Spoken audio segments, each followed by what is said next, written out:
எட்டி கொஞ்சம் தள்ளி நில்லுமானே, இல்ல எக்கச்சக்கமாகி போகும் தானே. பரவாயில்ல, உள்ளதெல்லாம் சொல்லி புட்டேன் நானே, அட ஊடல் என்ன கூடல் என்ன மானே. சொக்குபடி வச்சிருக்கேன் மாமா, என்ன சொக்க வச்சு எட்டி நிக்கலாமா? ஐயோ சொக்கத்துக்கு வேலை இல்ல மாமா, நான் வேண்டியதை கேட்டுப்புட்டேன். ஆமா ஐய எட்டி கொஞ்சம் தள்ளி நில்லுமானே.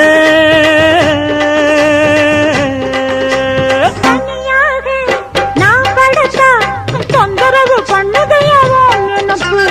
என்ன நீங்க ஆதரிச்சா விட்டு விட்டு ஓடுமையா ஏன் தவிப்பு? அறியாத சின்ன பொண்ணு, அச்சம் கொஞ்சம் நாணம் கொஞ்சம் வேணும் அம்மா. புரியாத மோகத்துல புத்தி தடுமாறி விடக்கூடும் அம்மா.